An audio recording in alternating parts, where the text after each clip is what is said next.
జనాలు పెరుగుతున్నారు. జనాలు పెరిగినప్పుడు ఇంత చిన్న మోరీలు కడితే ఎట్లా సరిపోతుంది జనాలకు?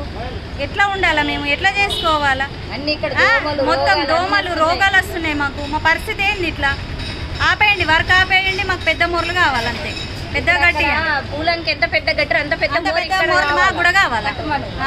అందరి మోర్లు అన్ని నిండిపోతున్నాయి. నీళ్ళని ఎట్లా వస్తాయి? మళ్ళీ మాకు ఇంట్లోకి వేస్తాయి నీళ్ళని లోపలికి. ఇంట్లోకి వచ్చి ఇప్పుడు ముందే వచ్చేది వర్షాకాలం.